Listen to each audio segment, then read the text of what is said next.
Alfred chef. Yeah, I yeah, guess yeah. we can go ahead and record. Fuck you. Fuck you. Fuck them extra spicy noodles. Fuck that raw egg on rice. You know, just, yeah. Alright, I'm Pat. Yeah, I'm Jeffrey. We're just ranting about like family drama here. So No, it ain't like that. So it ain't like that, man. No, it no, ain't no, like no, that. no. So. And you know, likewise, that's the thing is I can't do what he does. Oh, your brother? Yeah, I can't. There's a Yeah. there's a certain like just goodness to his personality just in general. He has an extreme tolerance for certain things. Oh yeah, absolutely. That- oh man, William has the patience of a saint. Oh, it's amazing. Yeah. Don't fucking listen to this one, William. Hey, you can listen to it all I want. Yeah, okay. I mean, it's true. Yeah, it's You know, I think he deserves to hear it every now and then. He's probably the worst person in the world to take a compliment, but I hope he actually. That's true. Yeah, there's fucking Buzzard from Looney Tunes.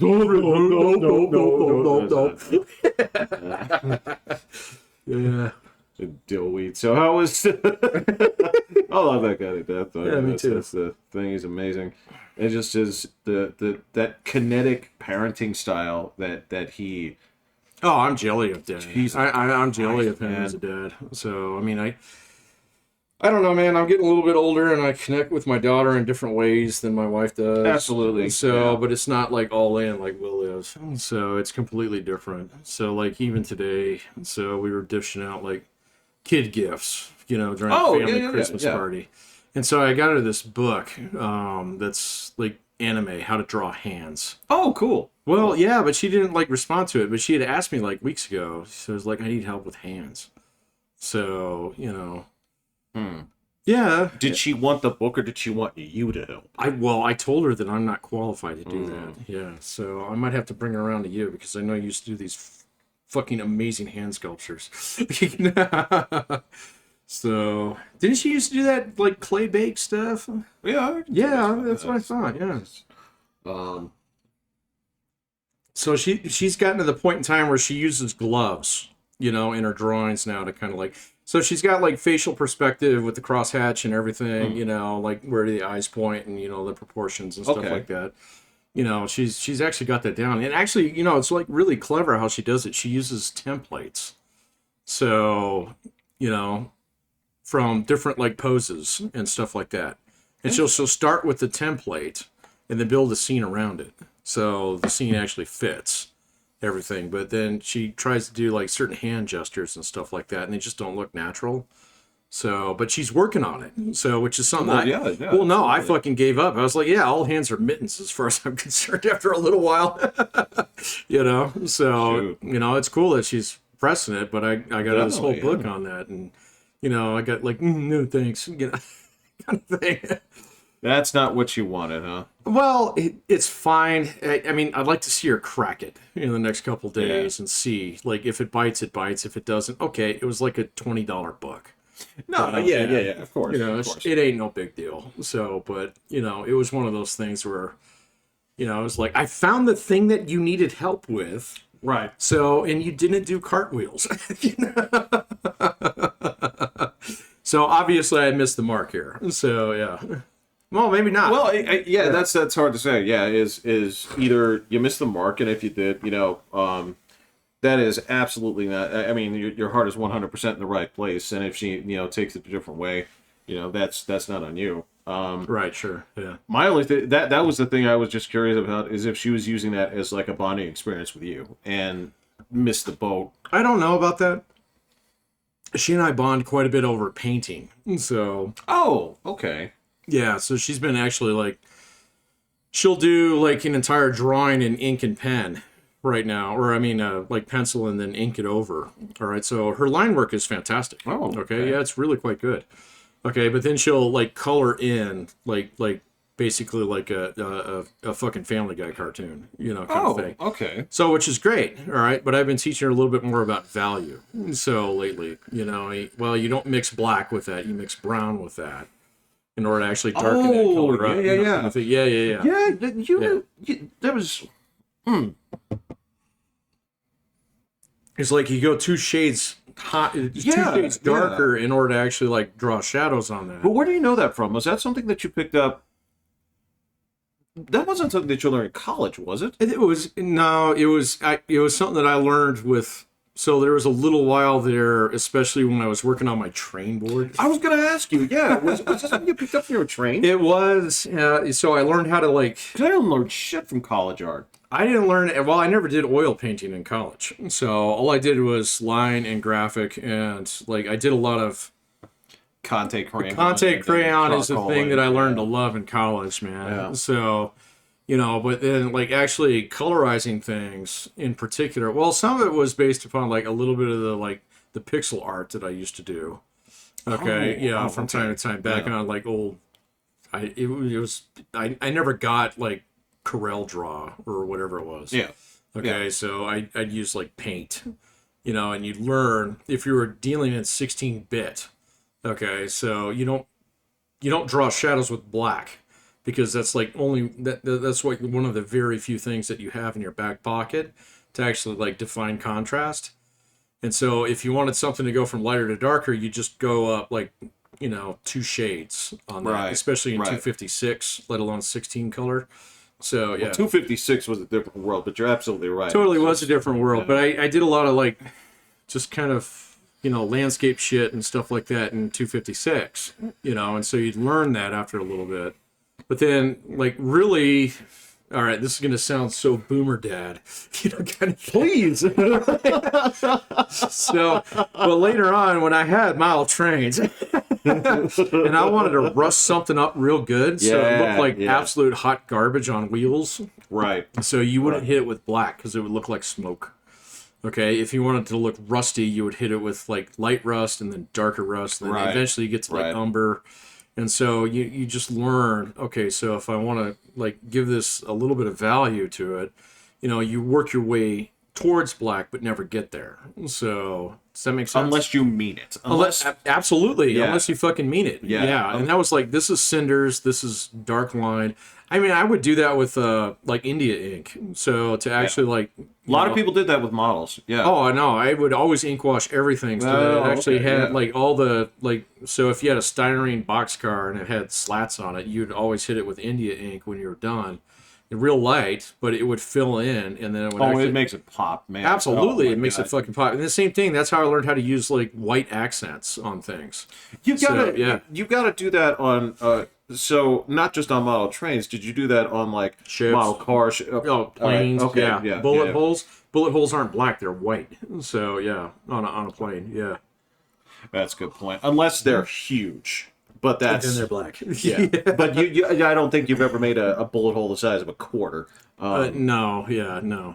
No, that Well, makes and sense. even Yeah, then, you yeah. wouldn't actually make it so that it's just like a black dot on a plane. No, you would do Yeah. wide around it, put the black Correct. in the middle. Yeah. Yep. Yeah. Yep, exactly. And so, Well, I mean, but that yeah, was just that's, painting models over the years that I kind of learned that. So, Well, it's wacky. I mean, because honestly, like it comes down to two. You can use black as stylistically, you can use black as one of your. All right, so if you're gonna shade something, and this is where it goes from like cartoony to whatever you want to do, you start with 3 shades, right? Where it's like, all right, so you're gonna have basically a flat, right? Yep. Then you're gonna have your highlight, and then you're gonna have your shadow, Yep. right? And then from 3, you work your way up to 5, right? oh, that's exactly what I was doing. Yep. Yeah. Yep. You're That's, totally I right. just Yep. put it in different terms because that's You're the totally right. yeah. And you know, once you're at 5, if you're okay, so at 16 colors, this is the thing. I love talking about this now because it's funny because the reason you don't want to use black is because if you don't dither or basically mix, you've lost a color. By putting 2 colors beside each other, you actually gain a color. Oh yeah, and that dithering was the key. Yeah, Yeah. I remember that. Yeah. And that's if you go to black, you're like, shit, I just lost fucking half my palette. Yep. Right? Yep. And then, when you get to 256, it's like a whole new world. You're like, fuck, I can paint here. yeah, I could do gradations. I could do basically like But the problem with like 256 was then you get that dark forces thing where everything is too fucking blended. So it looks blurry. Yeah, Okay, you know what I'm so, talking about? dude, Yeah. So it's like you lick the tissue and Right, yeah, exactly. You just Yeah. chomp it. That's Yeah, the old yeah, William yeah, trick. that's, It's like, you take the cotton ball and you just smear it. yeah, I know, and it's a weird thing. And then with basically like True Color, or whatever the fuck they call it now, where Oh, it's yeah. like every gradation exists. Yes. Like Yes. you have colors on there that like only bees can see, and You can only see him with with fucking IR goggles. Yeah. Yeah. so that's how you find Yeah, nectar. oh, Okay, okay, and yeah. you painted this. Yeah, Okay, cool. fascinating. Yeah, it's like the tools. When I see this shit, I'm like, I want to spend more time with this, but there's also that like old person. It's like, I'm too old to start over, but I'm not. No, you're not. It's so pathetic. But yeah, it's super cool, the tools that people have. Like when your daughter when she's making her shades, like what is she using as her? So she's really good at the 3-color contrast. So she'll have mid-grade color, then she'll highlight with the darker one, or I mean, darken it with something close to black. At first, she was doing it with black, and I was like, anything you mix with black turns black. And so yeah. And so, just like, all right, so if you want a shadow on this flesh tone right here, add a little brown to that. Okay. And then that'll create a shadow. But she's really good at contrast highlights with, so I bought her, the really good set of Prismacolors and stuff like that. The colored pencils or the markers? Both. So, and she burned through the white one quickly because she would use that. Yeah, no, but she would use it as a highlight, which is really good. But then I was telling her, I was like, all right, so another thing you can do is rather than just using the white, pick the lightest color of this shade. All right, and it'll do the same thing. And so she got a lot better with that. So, like most of her stuff lately, she's been focusing on line work. She is way better at faces than I ever was. And so she's kind of got it down. And so, with the 3/4 perspective, the dead on. So, she's pretty freaking solid. So, yeah, no, she understands that eyes belong in the middle of the face, not like way up on your fucking forehead. Which a lot of people do. Yeah, yeah. So she's got it. Yeah, no, it's pretty impressive. Yeah. That's cool. I mean, is there still a part of you that makes you want to say, like, honey, you're doing this just for fun, right? Like, there totally is. Yes. It's like you understand that AI is going to generate all of this, But if you spend your like teens actually like drawing this shit, then in theory later on you'll have a good perspective of what actually looks right. And so that's fine. There's a difference. Yeah, I mean, there absolutely is a difference. Yeah. I mean, we're seeing it evolve in ways that we don't understand yet, and it's I mean, I think what it's going to come down to is the people with the talent are ultimately they're going to take it to new levels. They're going to take it to a place that makes way more sense. Yeah. Yeah. And it'll really there's a lot of opportunity out there for people who have a good eye for it. So I think so. Yeah, I really think so. Yeah, I think so too. Actually, your brother's doing a kick-ass job with it. So just he looks like he's having fun with it. I mean, it is kind of fun, man. When you punch some shit in, and like, I mean, I'd like to learn a little bit about like how he takes like Dwayne the Rock Johnson's face and actually has that like stay there, and then everything else gets generated around it. That's fucking cool. So like he's done some really like. My favorite thumbnail that I think he's done is the communist one. So the communist HR guys. Oh yeah, because they all look like Stalin. It's fucking fantastic, man. It's just stylistically, you'd have to look at it and it's like that's what I'm going for, So I mean, you can generate a million different images along that one, but that's the one. So yeah, yeah, that's it's one of the joys that I have in life is seeing these things pop up unexpectedly. I'm like, what is this? Yeah. What is this? Yeah. I don't know. The Aspen loafer wearing there was Democrat. Yeah. That one had a little bit too much Joe Biden in it. And so I was thinking more hipster. So with that one, so, Right. But it comes with the territory of leaving it up for interpretation. Absolutely. Right? Yeah. No, I agree. So yeah, I absolutely enjoy it. And I'm glad to see that your kid is getting into it too. She is, man. That's where she's going. So, In fact, that's one of the places that I took my mom yesterday. She was actually in a school play, and so she really likes drama now. And so I have an artistic anime drawing drama kid, and I know this is going bad places eventually. But it's also like, okay, get it out of your system right now. So we'll talk about gender studies later on. Well, okay, so there's that. But I mean, yeah, it's I just gotta say, when it came down to predictions that I would have made about your kid, especially the drama part, that is not something I would have ever. I mean, okay, so I could argue that all drama is a primitive, degenerate form of your gunfighter club.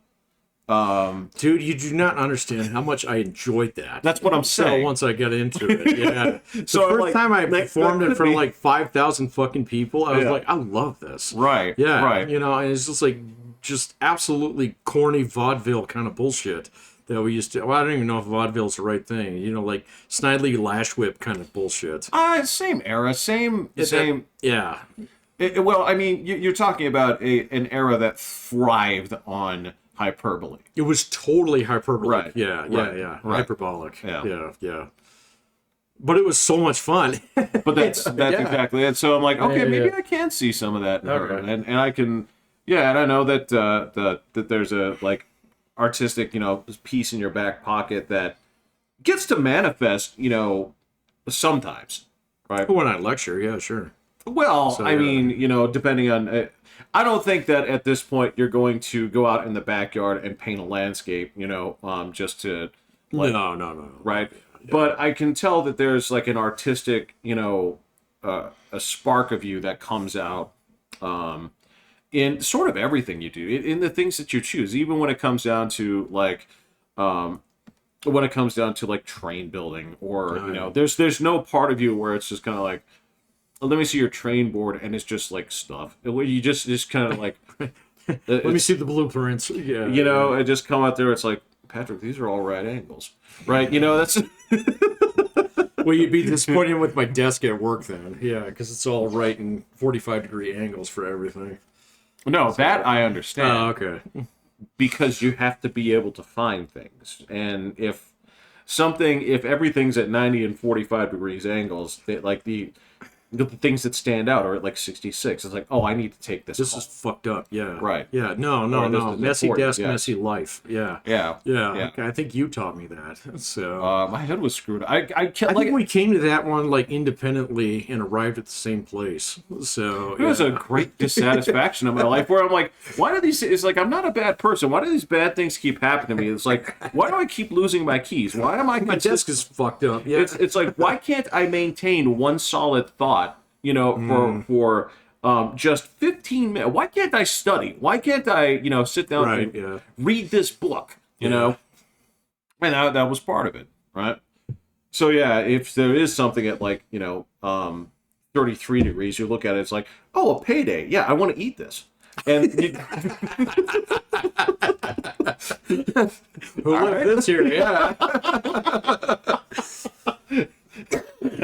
Once that wrapper's going in the trash, you're like, all right, point of order, that's done. All right, so what's next? Right, yeah, let's move on. Yeah. Next item up for discussion. Yeah. Yeah, that's the trick, man. And I tried to fool myself for such a long time where I'm like, no, I control the mess. I know where everything, right? Mess controls you, sir. Yeah, totally get it. Yeah. Oh man, you'd be proud of my work desk. So, it is pristinely clean. I like the way that you're saying this, yeah. It is pristinely clean. So everything is at 90-degree angles. There is nothing on my desk that I don't use. So yeah, there's like no like superfluous like fucking, googly-eyed dudes and fucking fidgetums, things. Yeah. There's none of that, man. It is. I have 2 pencils. So for when I write my like to-do list today, I have a legal pad. Okay, it's not the big one either because I can't use that much space. It's the little one, yeah. And so when I sit down on my desk, I write down the shit that I have to do that day, and that sheet gets done and gets torn off and thrown in the trash, and those 2 pencils go back where they started. Yeah. So yeah. That's fantastic. Yeah. And I love that sound when you scratch something off the list. It's just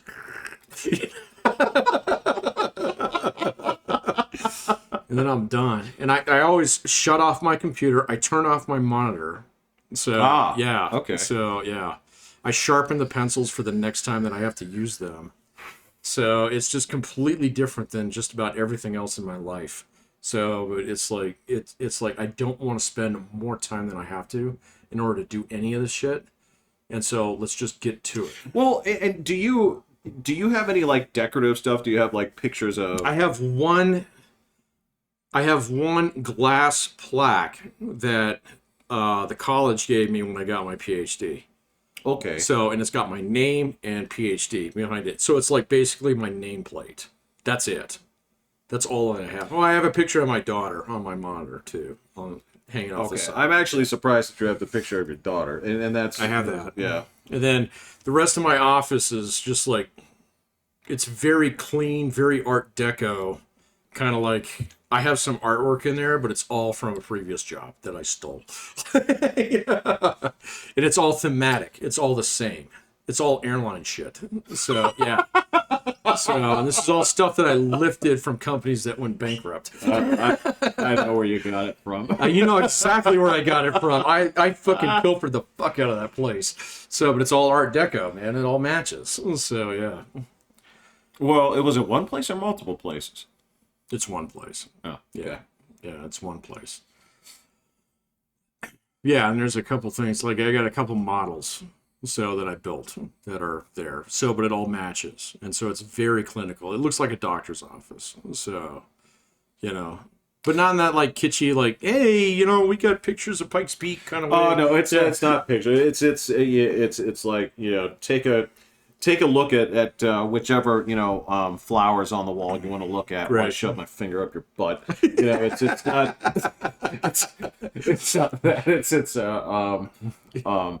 I make the argument at this point, right? So, you know, I don't want to dive into anything ugly yet, but I mean, I am starting to see the need to go back to overt professionalism. I am starting to see the need for a little bit more of And you put the suits back on, man. put the suits back on, like, Sportswear and polo tees do not cut it. So, you know, I'm sorry, man. be shocked at things. Be like, there needs to be a little bit more of like, well, I never, you know, or just, you know, My word. just some of that, Yeah. and just, you know, a little bit more of like discuss, like, what's happened to this town, you know, just a little bit more of that, because, you know, I don't like the idea of students like feeling comfortable in your office. I feel like if they're in there, they should feel like not welcome. They should be in this place where they're caught between, like, all right, he could be saying something good, he could be chewing me out, but I'm not here to be chewed out in a comfortable environment. So I'm yeah, I get where you're going with that. I don't entirely agree. No, of course So, not. but you know, there is definitely like, this is my space. Okay, you are a guest in my space. Everything in this room says that this is my space. Okay, if you come up here to talk to me, you know, I'm not going to your space to talk to you. And so, no, there's Right. no couch. Right. So, yeah, Right. there's no, like, you know, Yeah. bin where you put your backpack, Right. you know, kind of thing. Right. There's no rack where you hang your coat. So, yeah, it's like, what do you need? Okay, I can help you with that. Right. Off you go. Right. Yeah, kind of thing. No, and I mean, I don't know, man. I mean, as someone who doesn't really religiously maintain office hours the way that I should, well, I don't get any customers. Like I say, which is the thing. it's a needs based. It is totally Yeah. needs based, you know. But still, at the same point in time, there's definitely like, hey, man, I own a lot of really nice shoes. So, and I own a lot of really nice slacks and stuff, and like with You me, do, yeah. yeah, it's time to get back to it a little bit. So just because that, I mean, to be blunt with you, I mean, that's kind of where the expectation is going. I mean, the current generations of students that I have, they don't want to be your buddy. I mean, and if you feel that they need to be your buddy, then that says more about you. Because they're there to, okay, I need this in order to get that. And that's fine. Right. All right. And Right. so I actually like it. It's there. Bro, I gotta tell you, there's this weird point like 5, 6 years ago where the Academy was going a little bit squishy on a lot of shit. So, Okay, and yeah. there's a lot of it that's still pointing that direction. I mean, I could tell you stories that would absolutely dox myself here, but I can't. So, about shit that I've seen over the last just couple weeks, they're like, you guys are fucking dunzo, with this stuff, and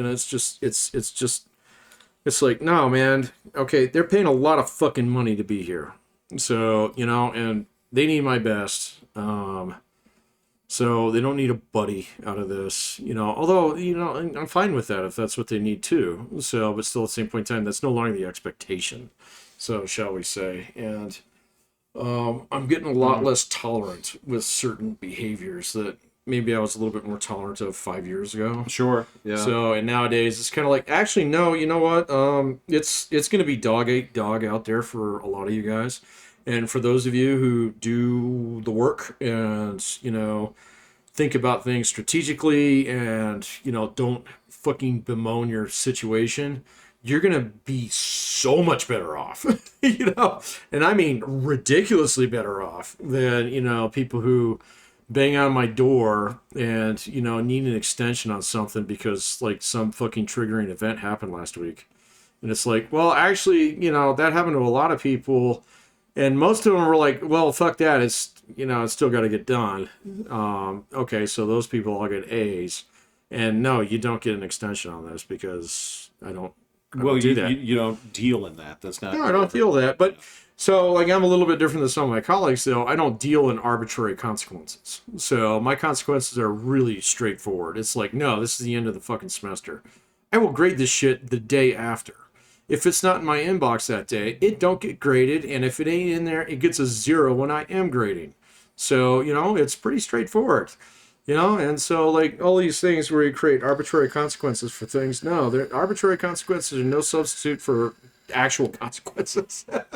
Natural ones. Man, yeah. and having to keep track of that is just It's asinine. that's the armpit of the job. Oh, bro, the English teacher you had, like, what was it? That was a decade ago. So, 30% haircut. God damn, that is the best fucking policy that I've ever implemented in my classes. I'm telling you, man. It is genius. So, if it's a second late, it's a 30% haircut. It's like, it's not a killer. Okay, so No. yeah, you're gonna take a punch on this one because you deserve it. Okay, and I'm sorry, man. I'm not going to sit here and arbitrate whether or not you couldn't get into the LMS that night. Not my problem. Your problem.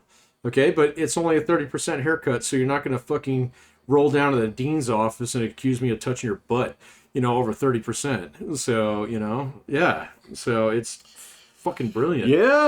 Yeah, that's one of the reasons I got out of education was getting accused of shit because people. I know, man. Yeah. Oh God, you want to talk about trauma? Well, sure, yeah. But no, I've said this, very openly, and before. I mean, when it comes down to it, it's like there's not a lot of people that like. I think all humans are equal. Right. Mm-hmm. I mean that sincerely. I think we all have the same rights, privileges, and I don't try to disrespect anybody in that regard. There are few people that I count as peers, right? Mm-hmm. When it comes to intellectually, and there are even fewer that I consider my superior, and to this day I consider her my superior. Oh yeah, no. And that is because there's no person, regardless of station. Now, obviously, somebody is going to be like more of a subject matter expert on various. Oh things. Yeah. I mean, that's not what I mean, but in terms of just I cannot swing the bat with you on the same level. It's kind of like, in some of the shows I'm watching, like, it's just a famous phrase that keeps getting thrown around is come back in 10 years, right? And that's kind of how I felt with that was like, What is this on Twitter? no. There's so many shows that I watch where they use this, Oh.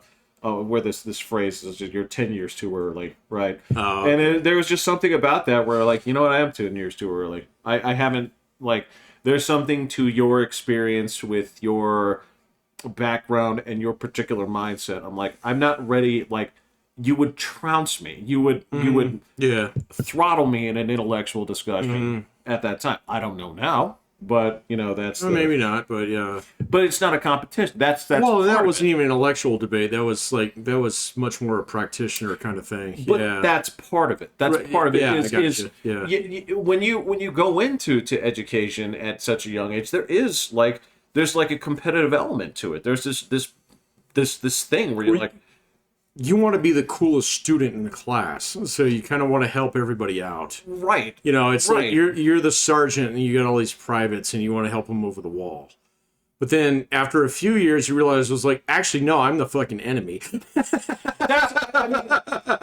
But I can't enjoy it. I mean, that's the thing, right? exactly, yeah. And that's it's a weird thing where it's like, in her place, that's where I'm like, no, I'm not ready to engage with you because I don't have the perspective to separate Correct. myself from this.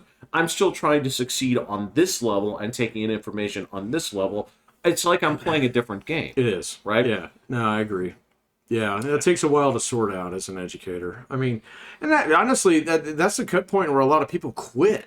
So, I realized it's like, well, I can't be the coolest student in class now, kind of thing.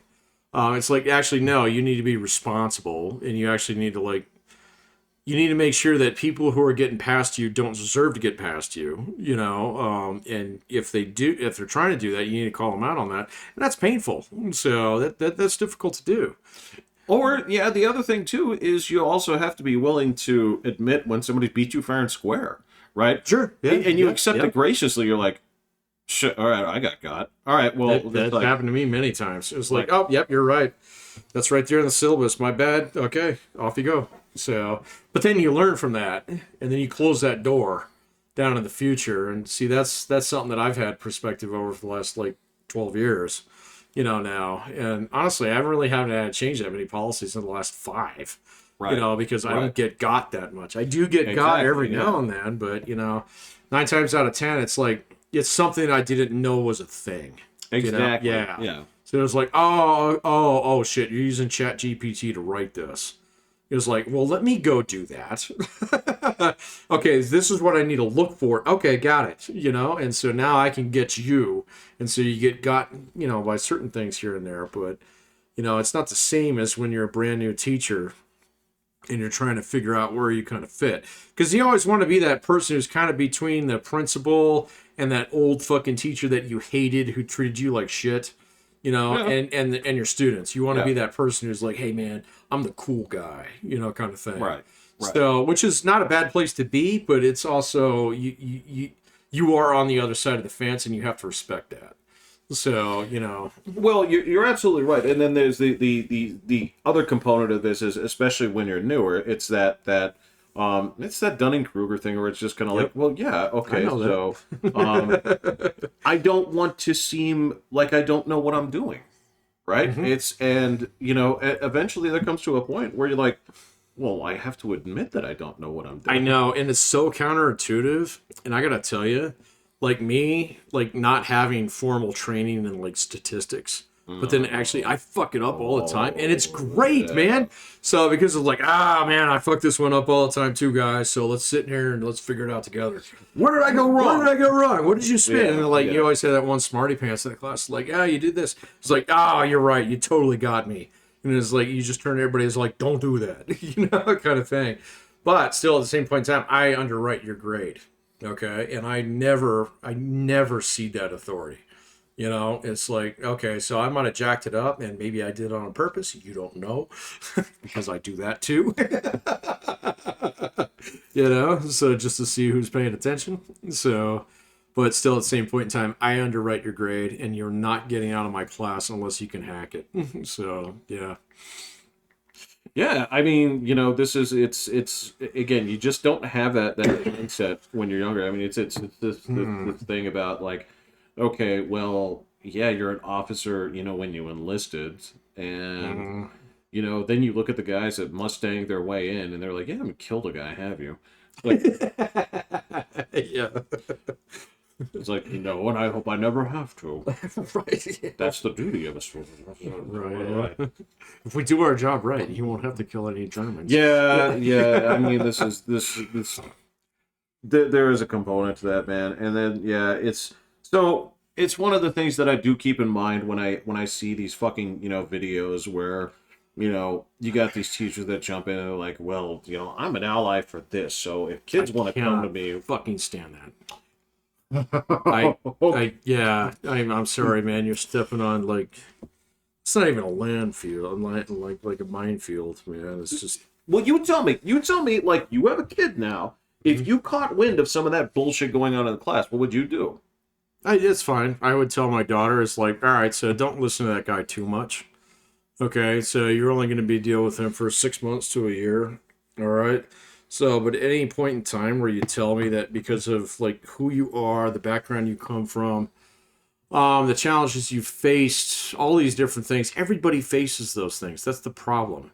All right. So you can have someone who's like, crosses the border when they're 6 years old as a Guatemalan, fucking orphan refugee. Yeah, That's a rough experience. I get that. Okay. And I respect that yeah, in some respects. But, you can have this perfectly normal, single family, or I mean, single income, white family home, and that kid's dad is a fucking alcoholic who beat the shit out of him, from the point in time where he was old enough to stand up.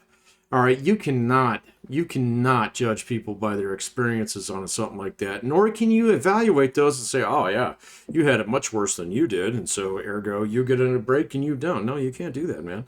And so, it's very straightforward. I have students like they don't do it as much because I got a little bit of a reputation for not tolerating this, in certain respects and being very, very, very, very lenient on other things. Like, I don't tell people it's like, hey, it's due on Friday because I don't want to do fucking work on Saturday. I tell them, hey, man, the semester ends on Monday, so I need right. it by Friday so I can grade this shit over the weekend and get your shit punched in on Monday. So I don't give people arbitrary shit to do. I paint right up to my border and I tell them, hey man, this is my border. Okay, you got to get it in by now. And like the same thing with even people who don't write well, and I deal with a lot of this. I mean, I give them a goose egg on the. I say like this is not up to standard. Here's a goose egg on this one. Resubmit it. So revise, resubmit.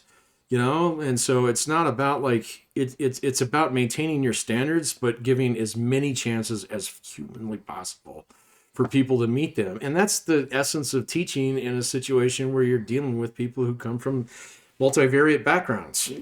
So like when I was teaching at other college up on the hill where everybody had the same fucking white middle class background and they used to bitch at me about shit like this, I still give them the same consideration. Okay, because I don't know. Maybe your dad did fucking beat the shit out of you when you were a kid. I can't tell you. Okay, oh, great. You've got like, fucking triple PTSD, fucking Asperger's up the ass, whatever. Okay, that's fine. All right, it's still due on Friday because I have to turn it in by Monday. Okay, I need it. All right. If you need me to revise it, cool.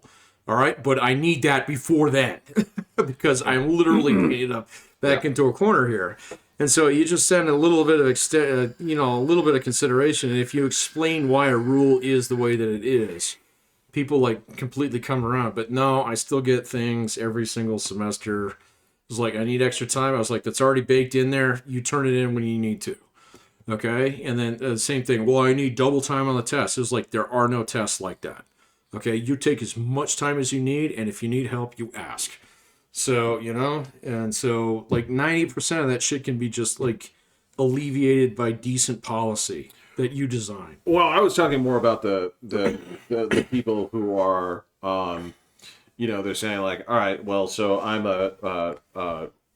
you identify yourself. We respect pronouns in here. We, this I kind of don't stuff. do any of that stuff. No, I know you don't, but this is what I'm talking about. These people are just like, so you tell me what you want to be called, and if it's okay for me to use this in front of your parents, right? This is the shit where I'm like, well, that is not up to you to decide. Well, That's I don't fine. even fight them on that one. I mean, again, this is something that you can just design, yourself around with good policy. So my policy is to call all students by their first name. Well, So, no, that's not what yeah. I mean. But I mean in terms of overstepping, like when it comes to like what you communicate with the parents, like that's Oh, okay. Yeah, not I for don't you have to to deal. Yeah, decide. no, I don't. Yeah, I don't deal with yeah. any of that. In fact, I've had a few parents call me over the years. I was like, "No, FERPA, no, your kid's over Yeah. 18. You got to talk to your kid." So I've had. I mean, it's not that hard to find me. If your kid's in my class, and so Well, I've definitely gotten phone calls. Over the years, but 9 times out of 10, it's like, yeah, okay, delete. Ignore. So the few times they've been able to punch through my email filter, yeah, it's just deleted. So it's like, no, man. I mean, again, good policy determines about half, well, probably a little bit more than half of that. But, then the thing is not necessarily, in my immediate environment, but I've had colleagues in the past who take that to the nth degree where, like, oh my God, now we got the champion for certain students and stuff like that. And then other students see that and say, well, why the fuck is that guy getting special consideration, or something like this? And then they try and bring it to me, and I'm like, policy is policy. Okay, so I built the class like this. You got the syllabus like this. This is how it works. Okay, if you want to work your way around around my syllabus and try and like hit me, for something or try and get out, and then that's my golden rule: is everybody does fucking everything in my class. You never get out of work in my class ever. So I've had so many people try that over the years. In certain ways, I was like, no, this is my standard. You have to meet my standard in order for me to underwrite your grade. And if you fail to meet my standard, I will not underwrite your grade. I will give you the points that you've earned on something. And every single time, and it's only come back around like maybe 3 or 4 times, maybe half a dozen, where someone challenged me on something like that. And I was like, it's in the syllabus. Check it out. This is not a contract. A lot of professors treat it that way. It's not. So, but still at the same point in time, this is the standard. You didn't meet standards. I don't care your reasons for not meeting standards. Okay. Because those are individualistic and subjective. All I can do is give you an objective grade for what you've achieved. what do you want? I mean, that's the weird thing is, yeah, I understand that there's a look. Sorry, I didn't mean to soapbox there, but No, I just got hit with one of those. So I'm a totally little fine, bit sensitive man. to It's it at the totally moment. fine. I mean, it's like I get it in terms of it's if you look at the history of like human survival, yeah, there is a component of like what's the most like return I can get for the least amount of effort. If that means, and you say like, so which method do you do it? Right? If you can get somebody to look at what you've done and say like, all right, well, instead of the 66, we'll give you an 85. Right? You look at it and say like, all right, well, you didn't do that much work. You just, bitched and moaned at the end. You got what you wanted. Right? Then I would have to look at it and say like, all right, well, so for you, this is a successful strategy. Right? Only on a psychological level. When it comes down to Sure, it, yeah. and you say, all right, so, all right, this was the, where did I see this today? Um, this was the case against OnlyFans, right? Where it was coming down to sex work is real work, right? So there's this guy, and I can't remember God, I don't know how I feel about that anymore. So. Well, okay, it kind of put it in perspective for me today, right? And this is where you stand on this. This guy said, like, all right, so so you're making the case that this is this is as legitimate as any other kind of work. And this girl's like, yeah, because there's a few girls on this panel. It was just a video clip. And he Is this said, the one guy that, questions like 3 different girls at the same it time? may have been part of that clip, but Okay. but the way he puts it, he's just like, okay, so I take it you don't want your mother and father to see this. She's like, well, no. I'm like, that's how you know it's fucked up, right? He said, okay, so if my parents showed any interest in anything that I was doing, right, I would be like, yeah, I'd be happy to show you. But you don't want to show your parents. Why? You can't answer this, right offhand. You don't have a term to put for it. But in your gut, I don't want my parents to see this is my job, right? So even if you can't put it to words, there's a part of you that says, no, actually, I don't feel this is the same as regular work, right? Now, I'm not gonna bemoan anybody that turns around and use an existing system to say like, all right, well, this is how you make money. It's like, I don't care.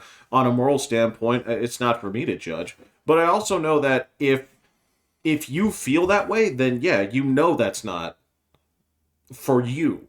Right. I understand that there are also people that would be like, I don't care if my parents see. Like, and that's a different thing. That's a different... Yeah, that might be different for people who can actually say that. Absolutely. Yeah. Now, there are people that'll say that. They don't believe it, but there are some that do. There are some that's like, I don't see it that way. It's like, look, I have a completely different perspective on this. It's never bothered me. Right. But this is also the same thing, Patrick, where we've talked about, like, so what's that percentage of polyamorous marriages that work? Yeah, it's pretty close to zero. Right. Yeah. You're talking about a very unique set of people that basically actually view what they're doing as actual art. Right. Yeah, it's like it's a 1 in a million, Absolutely. I don't know, man. Every polyamorous relationship I've ever seen just went down in absolute fucking flames. No, things relatively quickly too. Things ended up worse than they were before. Way worse. Yes, yeah, especially when it was a non-polyamorous relationship first. Right. Yeah, and then it turned into that. I've seen that happen a couple times, and it was just like, you guys are not long. Your relationship is not long for this world. And I'm sorry, man. I'm betting 1,000 on that one right now. So this is purely anecdotal, but I mean, no, it's not. It only takes so much data to actually become data.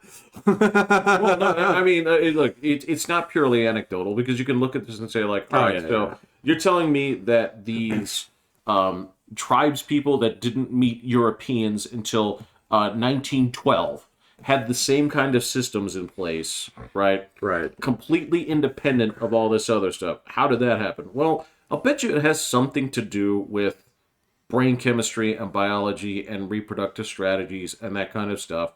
Like, probably. Yeah. Probably. And societal expectation, blah, blah, blah. But what I can say is, it's been tried. It's been tried before you. It's been tried in ancient Greece. It's been tried. Yeah. Even in Rome, they were usually, monogamous. There were people That's that one of weren't. the things that actually separates Rome from a lot of the other civilizations at that point in time. So, I don't know, man. I mean, you're going to start exposing my real conservative side here, which is really socially conservative on a lot of these things. And, it's kind of getting a little bit more like solidified the older that I get. You calcifying a little bit? I'm calcifying on this stuff a little bit, man. So there's some people that I've been listening to that are just like spot on with like a lot of the I guess you could call it mental distress. I'm not actually going to call it, disorder at this point in time. Mental distress.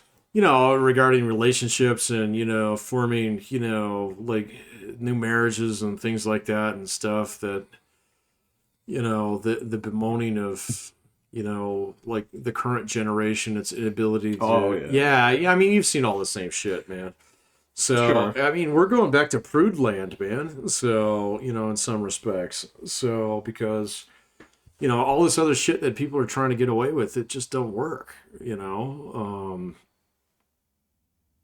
yeah, it's not the way that it used to be.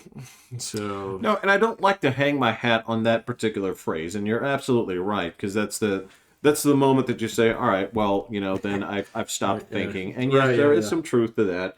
But at the same time, I can also say, like, you're not writing new history. I mean, that's the thing. Yeah, is like, no, you're not. It's to say, I'm just gonna always go back to this. It's like, why did I almost drown in the shower? It was because I thought nobody's tried this before. Why don't I wash out my own nostrils upside down? Right? Nobody's ever thought of this before. Actually, a lot of people have thought about this before. Yeah.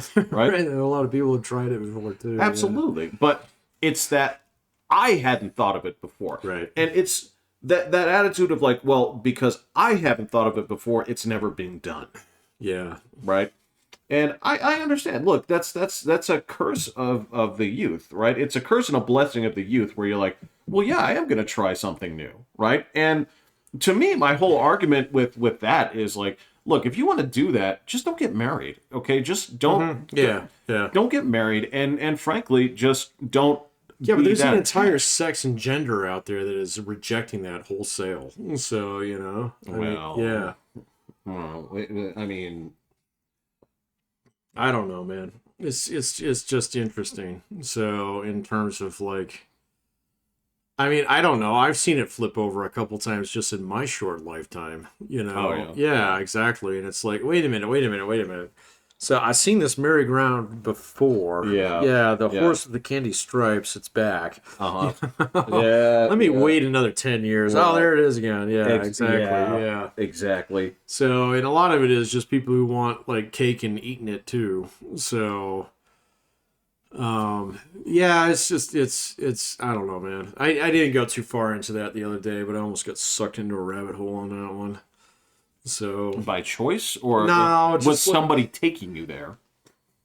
somebody was taking me there. Ah, So okay. there's a couple of podcasts that I watch, and sometimes they wander into dark territory like that.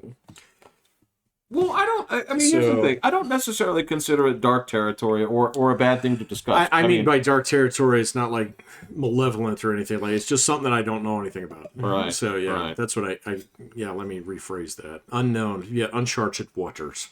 So let me put it that way.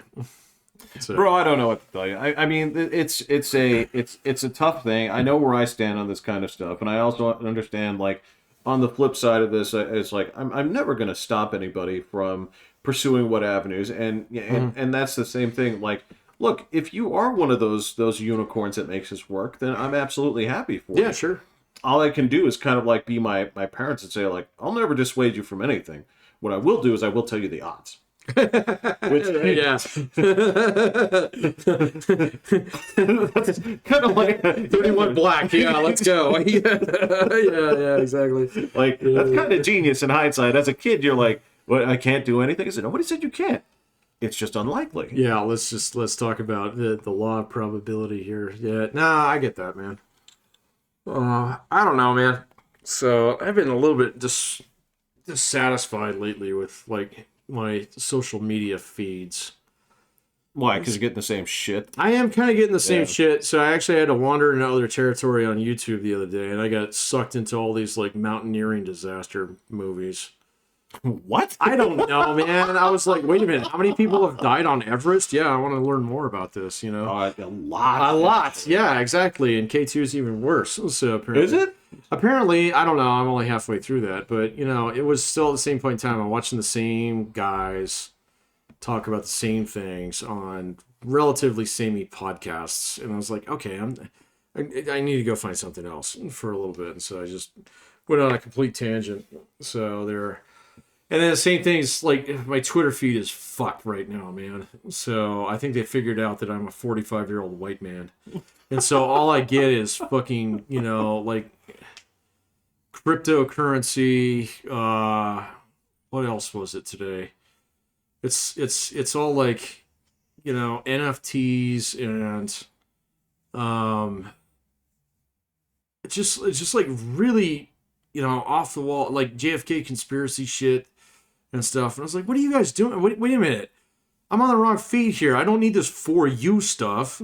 That's what I told you. Don't ever check on that. Dude, sometimes it just kicks me over to that. And I don't know, man. Maybe I just click on the wrong thing when I open it up. And I was like, wait a minute. I mean, is this how you guys define me? I don't like this. No, Yeah. no, come on. Come on. You know that's not. Hey, dude, I exposed the problem with the Pandora model a long time ago. It doesn't know why you like or why you don't like things. Well, but it makes you question, like, am I following the right dudes to actually get a decent perspective out there? Or are you stitching together, like, this, like, propensity score of me to like this shit based upon the number of people that I've followed? And so I've got, like, I don't know. I don't think it's a very balanced mix. So of, like, lefties and righties on my followers. Because I had to drop a bunch of, like, I was just insufferable and I could not listen to them anymore. I mean, once the Gaza thing is over, maybe I'll go back to some of them. But right now, it's just, it's absolutely intolerable, so, and I cannot do it anymore. So if I hear, like, anything about genocide again, over the next, like, 6 months, that'll be one too many. Right. So, Unless there's an actual genocide. Unless there's an actual genocide, which is not going to happen. So, but still, it was like, all right, so fine. Let me get off a few of these guys here, and then all of a sudden, it just seems like it tipped the balance, to the point in time it's like, oh yeah, well, you want to learn more about NFTs, and I was like, no, I don't. No. So I'm not into that. No, I don't need. Why are you guys pushing Peter Schiff on me? This guy is a gold bug. Who is just as much of a shyster as his dad was, and it's just like, come on, man.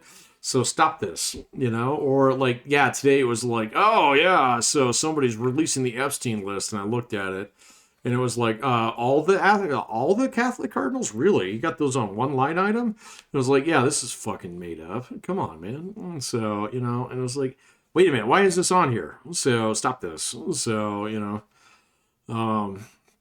Yeah, I get what you're saying, right? Because there's a component to you and me, of course, right, where you'd want to leave it on the For You section because there's a part of you that wants to believe that you want it on the For You section. Well, I just want to find new sources. I know. Okay, but they're just teeing me up garbage. So, yeah. But that's the thing. When it comes down to it, Patrick, this is the universe that we live in right now. Is like when you're looking at the sources, either you look at it with the warm fuzzies that you used to have, where you're like, if it kicked out something from a major news network, you'd be like in one of two places, probably simultaneously, where you're like, well, all right, at least this is an established source, but y'all are fucking garbage, right? Sure. But then you look at the other stuff and it kicks out, and you're like, well, who's this nobody?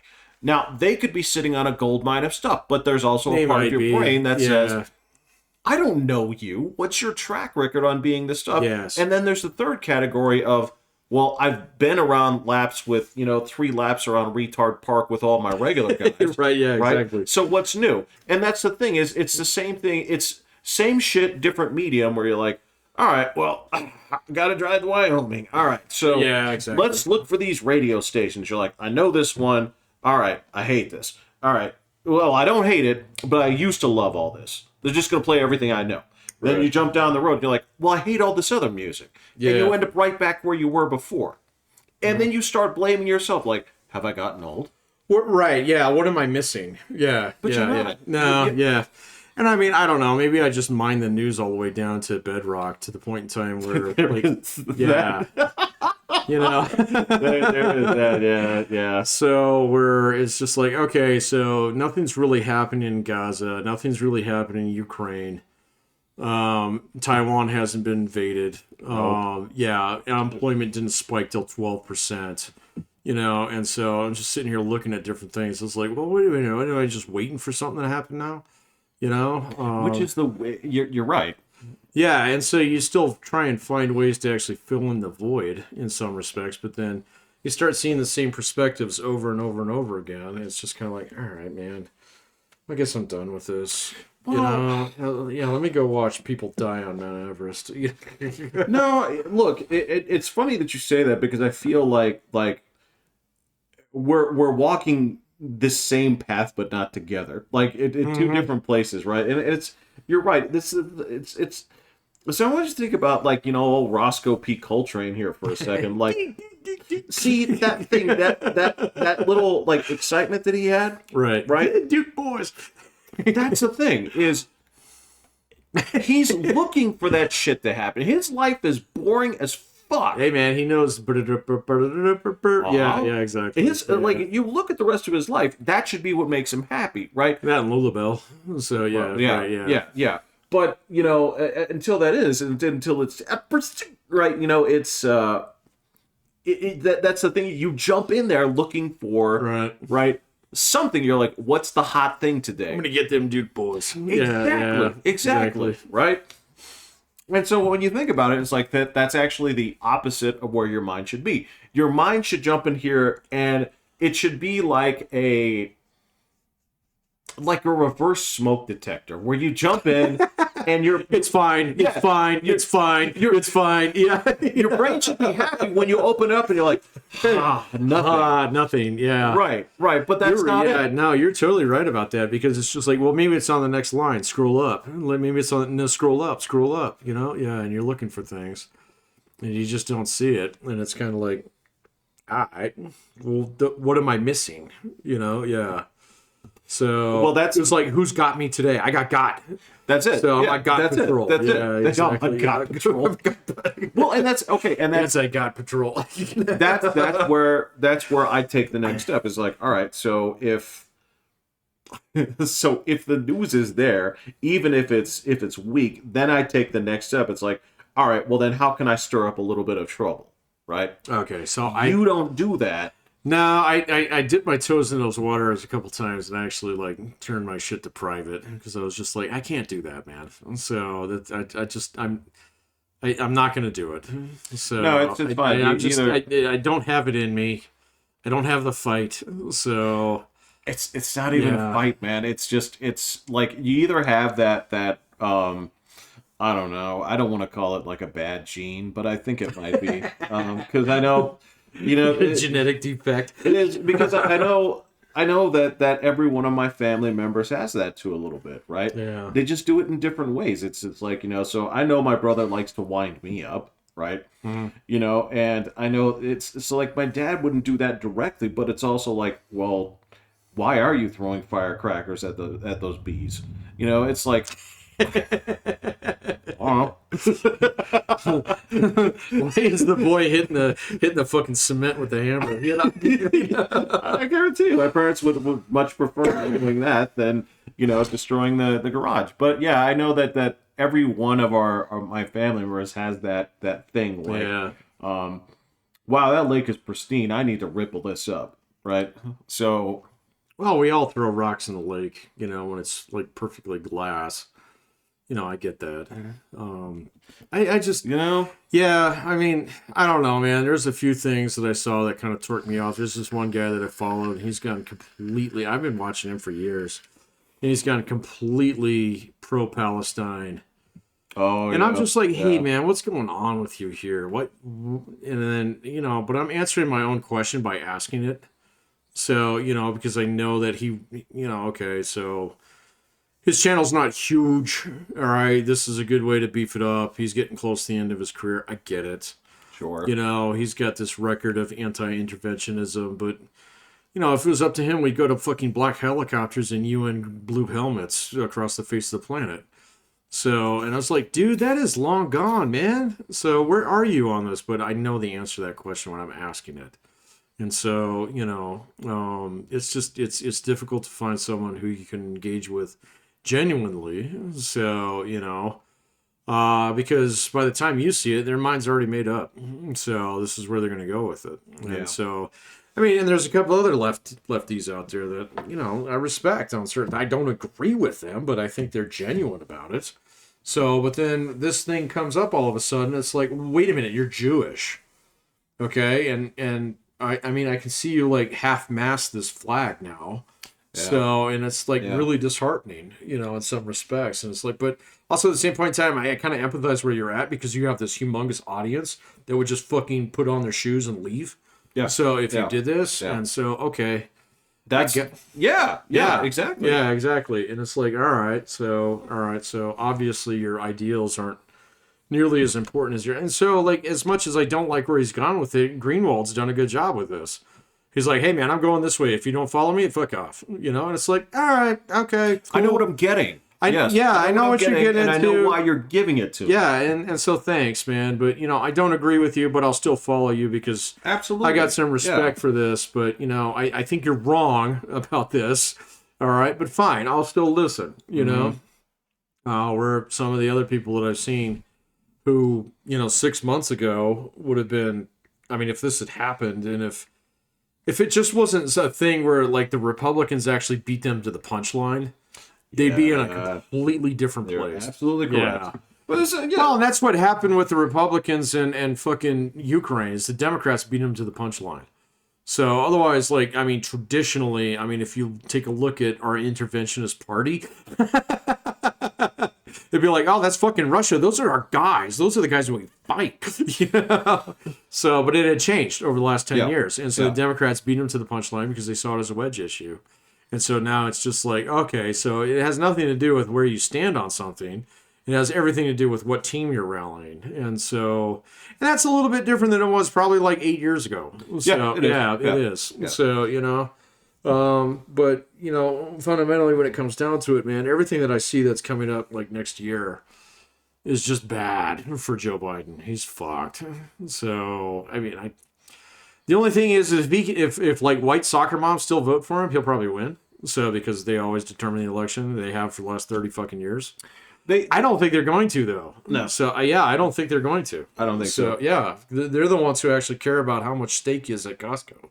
So they do, and that's. But it's not that much more expensive. But it does. I've gone over the. It is. We're not going to do way that. More expensive. It is not way more expensive. It is perceptively more expensive. It is not way more expensive. So, you know, 25% is way more expensive. Not all the way up to 25%. So I get it. All right, we can post that in the show notes and stuff. But so I think that DJT has been out of the news long enough where they forgot how greasy he was. So that will probably help him more than anything else. So there is that. Look, there's two components of this that people that people have to consider. You're right. So number one is prices.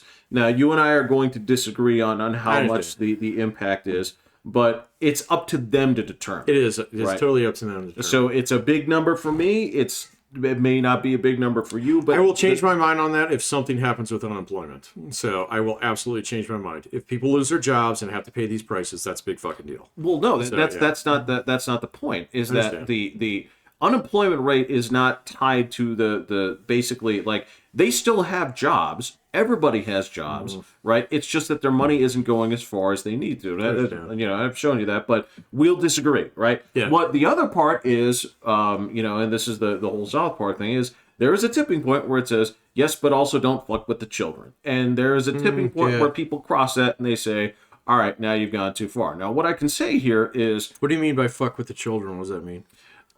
There's only so much that you can press in terms of, like, you know what, I'm cool when you do this, I'm cool when you do this, but you know what, you've gone too far in terms of, like, identity shit and getting the kids involved. Yeah. Like, there is a point where you're talking about soccer moms, and, you know, for as nice as they are, you cross that point of, like, fuck you. Well, we already saw that when Glenn Youngkin got, you know, elected into Virginia in the middle of COVID. Yeah, exactly. So now he's not necessarily like a conservative scion out there, you know, who's actually going to, like, you know, serve as a polar no star for a lot of voters. Right. But he did tap into that entire, like, thing. It's like, hey, man, what the fuck is going on with my school board? Yes. All right, are we not teaching math anymore? Yeah. So, yeah, exactly. He's like, wait a minute, my kids study his ass off. All right, so now, like, that's going to be completely locally determined. But the thing is that locally, the places that it matters are in swing states where Donald Trump is actually polling really far ahead. Yeah, especially in Michigan. Michigan is shocking. Like, he cannot, like, Joe Biden cannot win without Michigan. It's not possible. So, you know, and I mean, obviously Donald Trump's going to carry states like Florida and Texas. All right, so you add Michigan onto that. Georgia is kind of irrelevant. So is Arizona. So they just don't have that much pull. But Michigan, Pennsylvania, Wisconsin, Minnesota's probably blue beyond repair, you know, for the moment. That's the, I mean, when you... But, I mean, if you look at, like, the actual polling data in that state, it's just, like, one or two metropolitan areas who are fucking overrun with crime at the moment. It's only a matter of time before fucking Joe Blow punch clock shows up and says, fuck this, you know, I don't want to get carjacked on the way to work. So, you know, yeah, and so that's also where the kids. That's a crime is also. Yeah, don't fuck with the kid. Yeah, okay, I got you on that one. Because all that comes to, it's like I've said this before. Like, if you've seen totally rational people, like, you know, it's like, wow, that person never gets mad in the car unless someone throws a brick at his car. You know? No, or unless the kid's in the back seat, right? Because if your kids are scared, yeah, you're going to vote different. Yeah. And at that point, it's like, okay, so when you have precious cargo in the car, sure, you can see somebody perfectly rational fucking flip, right? Yeah. And that's sort of the perspective here. And this is like, again, like, I don't want to go into detail of this. You probably saw this on your Twitter feed, but this is the same thing. It's like, so really, we have gay butt sex going on in this? Like, again, this is something that No, but that's a perfect issue That's for people in something fucking that- Michigan or yeah, they're Minnesota. gonna be yeah, like, yeah. I you get it. guys aren't taking. Actually, it's like, You talk about an own goal, man. I mean, come Absolutely. on. I mean, I get it. All right. So it's not like the entire Democratic apparatus was like, hey, let's like reserve this weekend. It was one staffer in one office who thought they could get away well, with not shit. an office, but the Senate fucking floor. Well, no. But that staffer was related to one Senate office. yes, Yeah, that's what I mean. Yeah. It is, office. If it's his own office, I could give a fuck. Dude, fucking Chuck Schumer did not say this is okay. We'll put it that way. Exactly. Yeah, exactly. So, and Chuck Schumer is like, I don't know how this happened, but he's kind of like the adult in the Democrat room right now. So, yeah. And okay, so if that's the best you guys can put up as far as the person who can actually like fucking do math, all right now, okay, so you guys have a big fucking problem. The problem so there's two things that are going to happen. All right. So there's going to be a lot of Republican retards out there who are like, this is our fucking year. Let's get some weird shit on the ballot. So that might not work out. Okay. So especially if it's in key states. The other thing is like, Just don't touch abortion. Just leave it alone. Don't say anything. Bro, they're not going to be able to help themselves. You know that. So they're not going to be able to help themselves. All right. So, maybe like it would actually take Donald Trump himself to say, knock that fucking shit off for them to knock that off. I don't know if he's going to do that. So we're just going to have to stay tuned on that one. See. Yeah. The other thing is, it's like, all right, so Iowa's in a month, if that. It's only in a few weeks at this point in time. Donald Trump's going to crush that, all right? So he's basically going to knock everybody else out of the race. Yeah. And so, unlike last time where he was kind of seen as clown show until April after Super Tuesday, the clown show starts in fucking February this time. So he needs to be cool for about 3 fucking months. Look. So because once Nikki Haley and Vivek Ramaswamy are out of the news, and Chris Christie like finally rides off into the sunset, there's only going to be one spotlight. Yeah. And that dude needs to be cool, and he can't do it. So, maybe he can hold it together, it's obviously a slam dunk if he says, hey, let's debate Joe Biden, and Joe Biden's not going to do it. So he'll just bang him on the campaign trail the entire time. But we're just waiting for another pussy grabbing moment. Yep. We're waiting for another, kind of funny but not funny hit at a New York Times guy. So there's a million things that because most people don't start paying attention to the election until about midsummer. Okay, and so hopefully he gets his gaffes out early. And he'll be okay. So, but still at the same point in time, if he does things that piss off soccer moms, he's going to lose. Yeah. So, if they get to the point in time where it's like, oh yeah, I forgot how creepy that fucking guy is. So then he's done. Right. So yeah. Don't say anything gross. Don't say anything gross. Don't say the N-word, even in private, because you don't know when you're being recorded. Right. Yeah. Just play it cool, and he's got to play it cool, but I don't think he's capable, man. Well, dude, it's so funny. We'll see. Yeah, because when you talk about last time, it's so funny because at this point, remembering where that place was, I remember what they were saying specifically on the news programs. They were like, Donald Trump getting the nomination would be the biggest gift the Democratic Party ever got. Remember that when they were like, no, that's totally wrong. So yeah, they were like, Hillary Clinton will destroy him in the debates, and then they happened, and then she wrote her little book afterwards, and instead of saying like back the fuck up, she's like, he was walking behind me, menacing me, and making faces. Yeah. I'm like, fuck off. No, you're not a leader of this country. No. And she was never actually like that. In hindsight being 50-50, she came very close. So, You know, but still at the same point in time, that ship is long sailed. That Titanic is on the bottom of the ocean. So She's still out there. you're not getting it back threatening. with balloons. So yeah. So but She's looming around, just waiting. okay, all right, fine. So bring her back. That's a guaranteed win for him. Yeah, I know. So and the same thing is true. Like it's really ironic because any other Republican candidate would probably beat Joe Biden like a drum. Okay. Joe Biden's the only guy that can beat Donald Trump.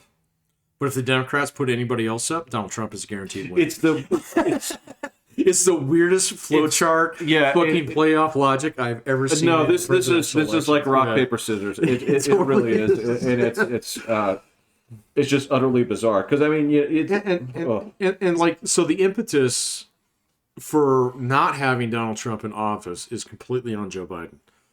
So.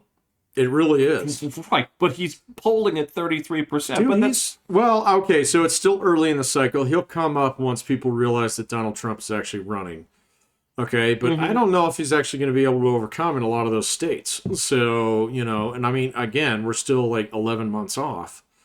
Okay, but we're not having a primary like we usually do. So things are different now. It's totally different. It's different. You usually get like, you know, a year and a half like primary. This one, like, I mean, he was smart not to go to any of the debates. So he's basically kid tabled all those guys. So, I mean, it's okay. So someone gets to get the turkey out of the oven if he dies, but he's already sharpening his knives. So, you know, getting ready to pull that thing out. In a month, if he's not dead in a month, okay, so he wins. Anybody, if something happens to him between now and then, any one of those people will step in and beat Joe Biden like a fucking drum. So any one of them, even Chris Christie probably would. You know, I mean, and that says a lot. It does. It does. So, but still, at the same point in time, I mean, all right, so something happens to Joe Biden. What do they got to get Kamala Harris? Dude, that's like, I mean, dude, give me a Super Bowl analogy for that. No. Okay, so I mean, yeah, I can't. I mean, this is the thing: is you can't. It's not even like a Super Bowl analogy. It really isn't, because I mean, that's the thing: is you have to. The thing about Kamala Harris is if you're basically like a Cinderella team in the Super Bowl, that means you still took your conference. It means yeah. You know, and that's the thing is even though you were greatly outmatched, you know, versus the Giants or whatever, or any poor team that faced off against the 80s 49ers, unfairly, I might add. And the league was fucked up back then. But anybody that was in that position, right, you still had to take the AFC, right? Sure, yeah. But that's the thing, is there is no version of this where she would have taken her conference on her own. No, it's not even possible. Right. Well, and so like the other like golden boy out there, Gavin Newsom, who's gathering all these delegates from California. I mean, he's the same thing. It's like sneaking in on a wild card. Yeah. You know? Yeah, exactly. Nobody's going to buy the legitimacy of you being in the final game. So and that's the thing. It's like, you already won California. You were always going to be you're like always Mr. going to win California. that. Yeah, exactly. Right? Yeah. They had plenty of opportunities to say, I think, you know, thank you for your service, but we want to go a different direction for right now. They won't do it. Right? No, they can't. They have the opportunities. They never do. So you bolstering this with California proves nothing. No. Well, and that's the next big political shift, all right? So as the Republicans have basically fucking ousted all your national security guys, and they were there since Reagan.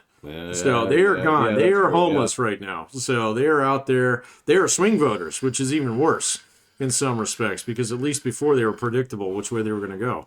This is George Herbert Walker Bush people. They're out there, all right? Yeah. So, yeah, all right. So maybe you vote Democrat, maybe you vote Donald Trump. Who knows, all right? So the Democrats have yet to shed one of their major constituencies. Donald Trump did a good job of like pulling some of the unions away from him, but a lot of unions are just like, ah. Look, we signed a 60-year contract. Yeah, exactly. All right, and so like I don't know, man, and I kind of hope this is true in some respects, but I don't know if it's necessarily going that way because they can still win the fight. But the progressive wing of the Democratic Party is either going to be in charge in 5 years or they're going to be homeless. And I don't know where they're going. I don't know where they're going, man. So this whole Palestine thing fucked everything up because they were on the way out. So they were on the way out, but now like, the longer this like little spat goes in, this literally is a tempest in a teapot. So Iran has made it very clear that it's like, well, we'll send money. We're not sending missiles, kind of thing. So, and then, I mean, like Hamas, like completely, well, Hamas is different, but Hezbollah is like, yeah, no, we don't actually have an army. We have a lot of missiles, but we don't have an army, so we're not going to do anything here. But it's like the longer this shit takes, and the more that it looks like fucking what was it? Mosul? No, what was the big fight in Iraq? I'm drawing a blank here. The one with the Marines. Oh, Mogadishu? No. That's Somalia. Fuck, man, I'm just drawing a blank. So, what era? The Iraq War, the big fight that we had in the city that's north of Baghdad. What's it? That took weeks and weeks and weeks of street fighting. So, see, look at this, man. That's not even 20 years ago. We're already drawing a blank. So... Yeah, you're right. Kabul? No, that's Afghanistan. That's Afghanistan. Yeah. Oh, man. The audience is screaming at us right now. Good, let them. Good, let them, both of them.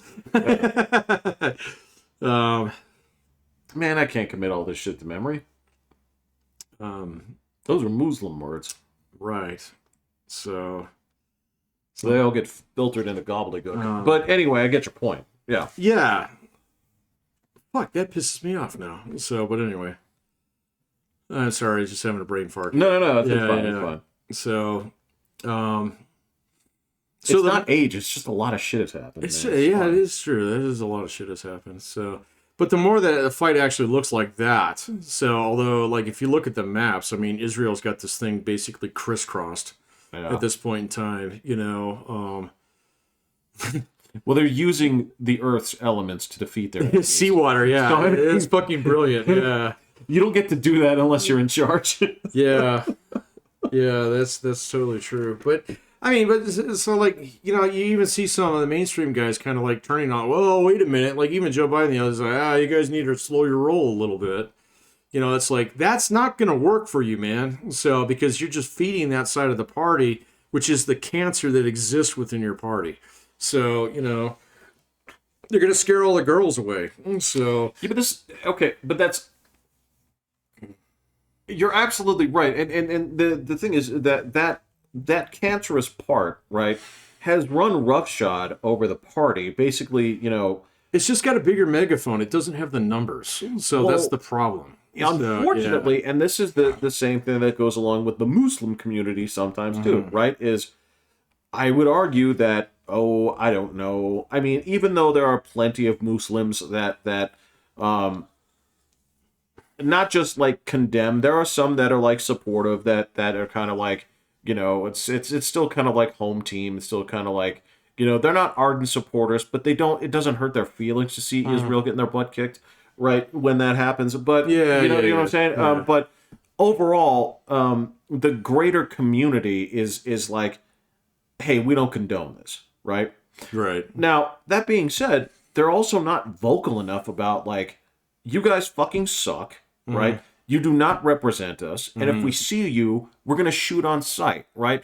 And that's the thing is right now when you kind of like walk that tightrope that he's doing, and the same thing goes like with the progressives, is like by not condemning their bullshit, you let them steer the ship. See, I think that he's actually like wise to that. He realizes that he's probably not going to win without their support. So that's the problem, though. Yeah. Is I don't think he's making a lot of these calls. I don't think when it comes down to it, man. I don't think it was Joe Biden's perspective to put all these clown freaks in his fucking like offices, man.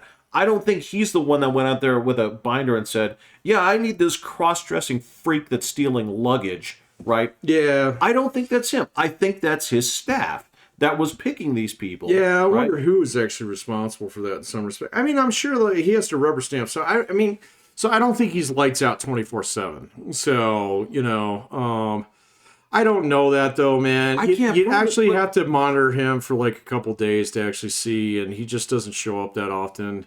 And on top of that, that'd be a diagnosis from afar anyway. So, but still at the same point in time, I mean, just like watching him speak now versus a year ago versus 5 years ago, and it's like, okay, or obviously, maybe you rubber stamp some certain things because people run it by you and you think it's a good idea, but I don't know if you're necessarily soaking everything in.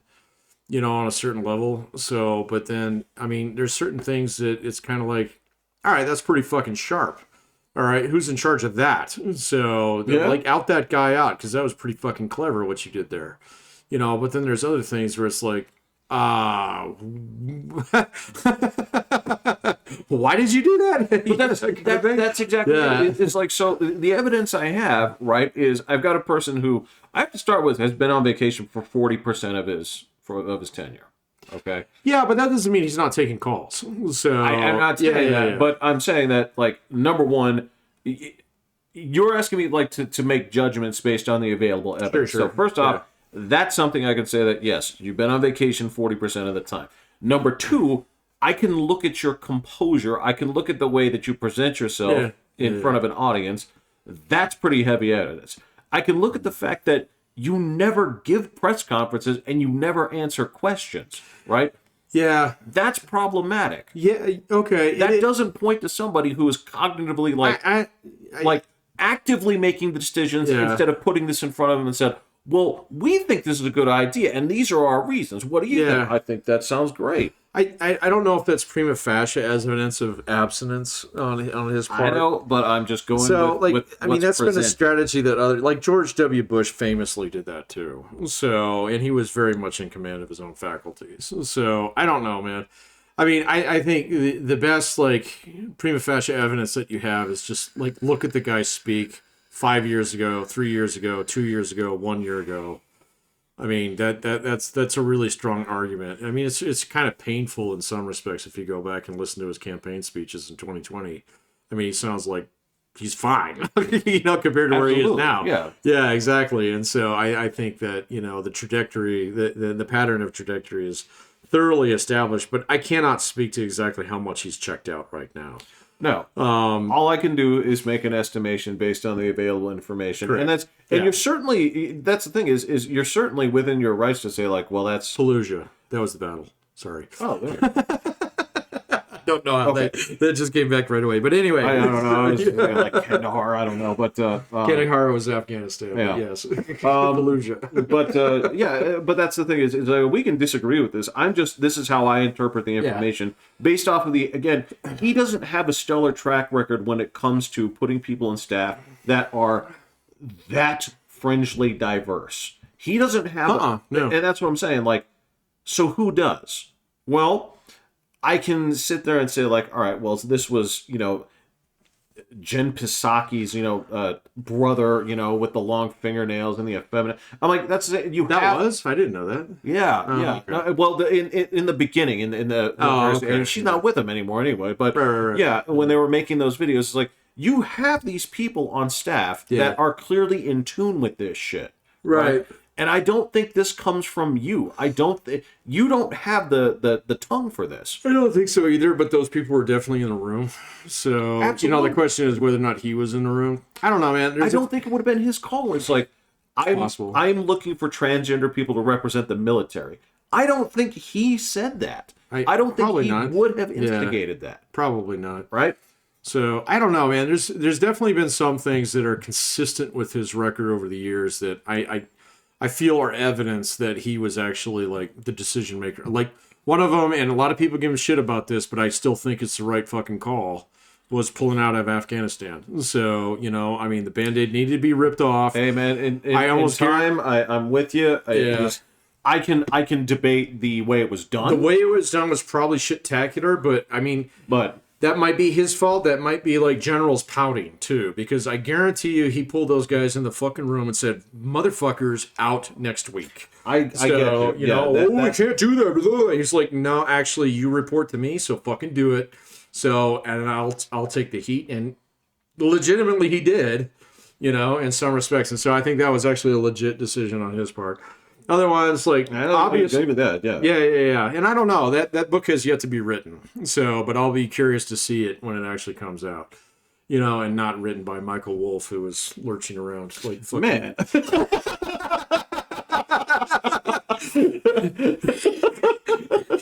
You know those things you throw against the wall and they slowly walk down? Yeah. So sorry, man. I read both of his DJT books, and both of them are just like, man, could you have more contempt for your subject matter? Got it. Oh, So, yeah. So it's like, anyway, that book has yet to be written too. So in some respects, but still, all right. So I think there's like some legit things. I think him confronting China was definitely legit. I think some of the stuff that he did in terms of like the CHIPS Act and actually trying to bring manufacturing jobs back, I think he did that.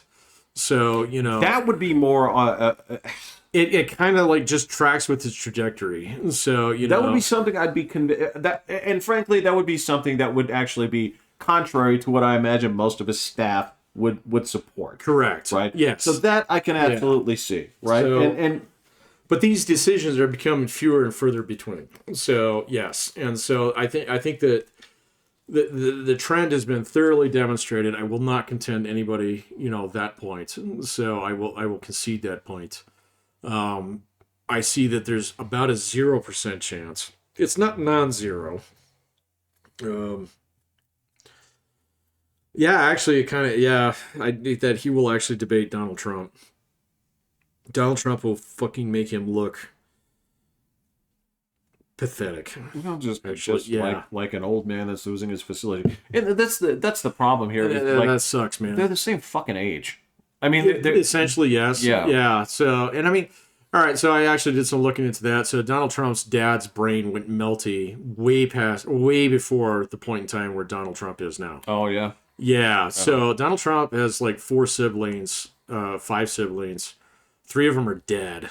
So, he and I think his sister are still kicking pretty hard.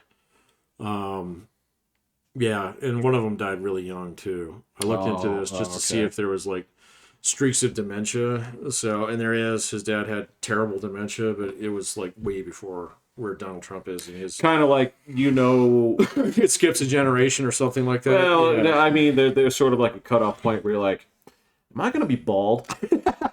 Yeah, exactly. And there is just this date, like, fuck, it's happening. Yeah, I can't tell you when it is. It's sometime in like your 27th year of life where you can see that either there's enough of a supply chain to make a stand, and right. you know it's going to be fine, right? Or this battle was lost from the back end. Right, yeah. The Mongols are over the border. It's all over but the crying. But, you know, but yeah, I think with dementia, a lot of times you can see that same way, too. Is like, yeah, if you start going, you know, a little bit bad. Yeah. But, you know, you're right. The Joe Biden that entered office was a different guy. Yeah. He's a different guy. No. So, yeah. Well, and I mean, the same thing will happen to Donald Trump if he gets back in.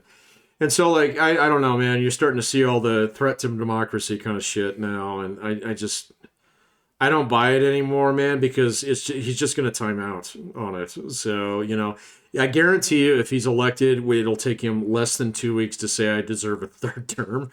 Nobody's going to fucking give it to him. So, because he's literally going to be melty. So, if he gets in and out. You know, I mean, dude, you talk about, well, he's an old ass man, but still at the same point in time, you talk about basically getting a victory lap as a fucking presidential term. And I mean, is he going to do anything? Probably not. So, I mean, he might do something with the border, which is a burning dumpster fire at the moment.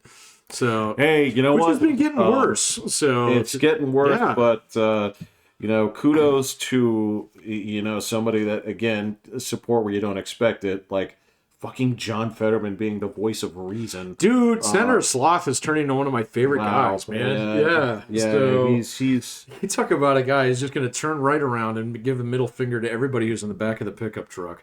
Tell you to shut the fuck up. Yeah. I gotta Dad's get driving, man. And okay, so one thing is he's sharper than he was like 6 months ago.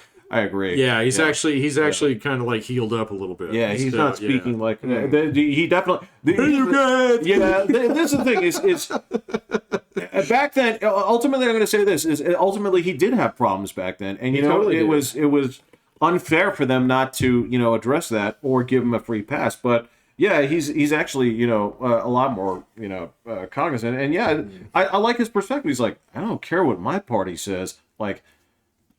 That's a problem. Like, I don't... It's like, stop trying to pretend it's not a problem. That's a problem. Oh, with the guy from, the border, but... What was the one that he was banging on that... Who's the guy from, fucking New Jersey? The senator. Menendez? What is that? I think you're right. Yeah. I think you're right. Where he was basically like, okay, so we're going to kick, what was it, George Santos, who's a fucking clown. So, what?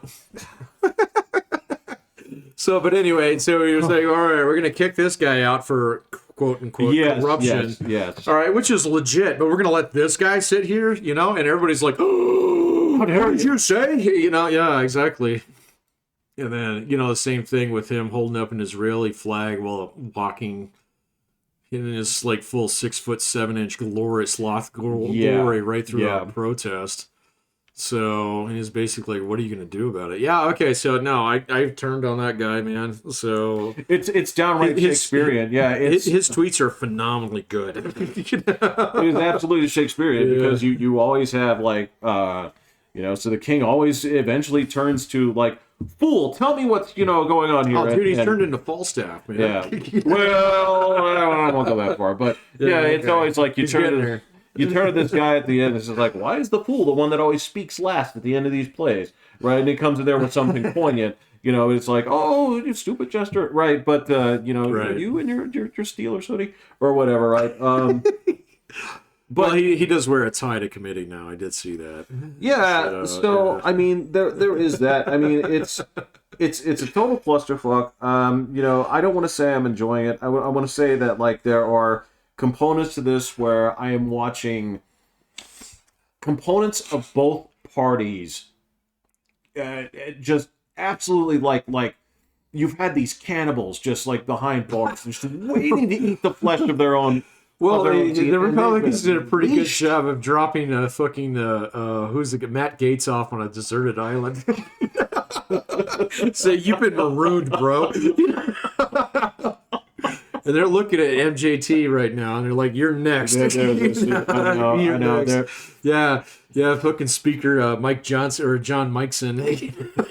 It's all the same. Dude, he came in there like an AP from hell. So, he's just like, I just got my license. Yeah, I know. I run detention roll now, and you're first, fucker. Like, yeah, you're right. There are a couple of people. So Gates won. Like, so I don't know why he thought he was invulnerable, but like, there's a short list of people that like. Where's the rum? Well, what they need to be thinking of here is like everything that they walk into, they have to like test it with little rocks because like. You can be perfectly fine, but just be like, okay, well, so this tile opens up and it disappears to nowhere. You're like, well, I don't want to get too close to this like bank teller thing because it might suck me through the tube. Right? There's just a series. In Latin, Jehovah starts with an I. There's a series of Wile E. Coyote and traps out there that they need to be aware of because they're going to get dunked, and that's frankly like. For a bunch of people who are like, okay, well, meet the new boss, same as the old boss. I'm like, no. Yeah. John Mike Johnson is he is not. You got to write that down. I like that. John Mike Johnson. Who is just like the perfect Republican because he's like, look, I want what you want, right? But here's the thing: here's what I have to do to get them. Right? And so his general attitude has been like, all right, no, I got you, but chill. Let me do this. Let me release this. Let me release this. It's not where it's like, I don't know what McCarthy's deal was. I don't know what He was just a little fighty. So And he's like, yeah. oh, why can't you give us the footage? He's like, we can't. He had a little bit more Yosemite Sam in him than some of the other Senator or Representative John Mike Johnson. Yeah, kind of like John Mikeson too. Doesn't matter, kind of like he's just like, I'm just a unassuming man from Louisiana. Right. I'm just yeah. a southern, I brought you some chicken. iced tea. Yeah. So Yeah. and discipline. But he doesn't do so with this like furious face on. He's not like fucking Gordon Ramsay in Congress. This grease trap is filthy. It's rotten. It's rotten. It's not. Who's the other guy who used to shake his head? Oh, What the fuck Robert is it? Irvine. Robert Irvine. Yeah. Yeah, just like with the scowl and stuff. Yeah, I didn't know that. Yeah, because I don't know if he could hear. I don't know if like steroids can actually block your ear canals. But change the directionality. You need tubes, son. so you look like a guy that hit 73 home runs and you shouldn't be able to. Right, yeah, exactly.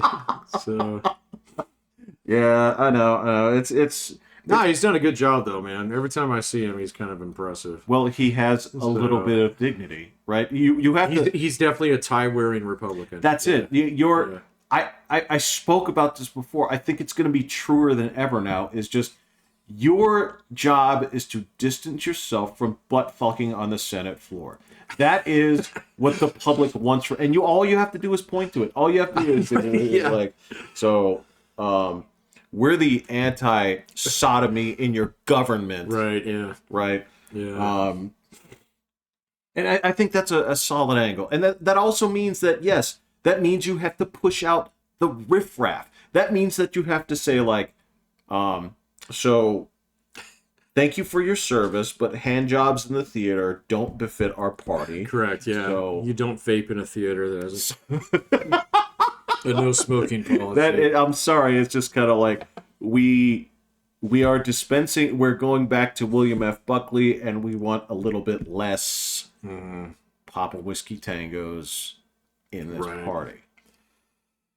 Yeah, and so the interesting thing will be how he actually interacts with the Orange Menace. So that will be interesting. Does he see him as an ally? Because Mitch McConnell's ship has sailed. So, Yeah. but the Democrats aren't going to be able to take the Senate back anyway. So No, they're not. Yeah, they're not. Well, no, I mean the Republicans aren't going to be able No, to take back the no, Senate. no. Yeah. Well, maybe. Oh, maybe. There's a crucial retirement that happened that Which one? your guy, the from West Virginia, Oh, yeah, no, he's from, Joe Manchin. You're right, I forgot about that. So, yeah, the Democrats are not going to retain that seat. No. Yeah, it's still going to be tight, though, because there's it's like supposed to be tight. Well, and it won't matter anyway, because they won't have a 60-seat majority. So, the only question is, do they try and impeach Joe Biden at that point in time, which I don't know, man. That's an uphill battle. It is. It's. Do I think it's worthwhile? Yeah, I've seen a mountain of evidence that says like at least look at it. They should at least look at it. Yeah, right? but I mean, like, oh, okay, so we didn't talk about this. Like, how much time we got? We're over. We're but, over. But, All right, but, all right. but okay, all right. But I'm going to end on this because it pissed me off. Okay. Right. If you're going to talk about threat to democracy, there was the opportunity to shut down a lot of the warrantless bullshit this week in Congress, and they passed it again. What? Basically, a lot of the additional crap that they've been, expanding upon since the Patriot Act. Yeah. And they voted to keep going. No, they're fine, and the reason why they do that is they got it's money in their own constituencies. I didn't expect them to actually shoot that down. So don't talk to me about death of democracy. It starts there. That's Maybe I don't know, man. No, you have the chance to curtail your own powers. You don't do it. Give me a point in time where Congress actually did do that. I don't know if that's a bug or a feature. I'd lean towards feature. So I don't know, man.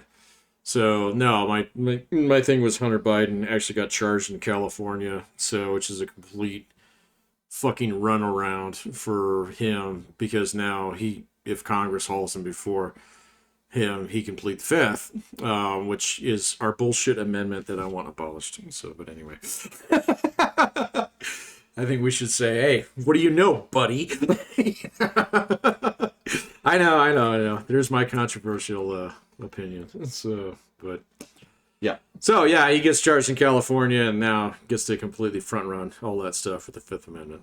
So a week after they announced that they were going to do it. I'm not a big believer in those conspiracies. That one's pretty fucking obvious. So All right, let's let's leave it there. that's Yeah. All right, that's enough. All right.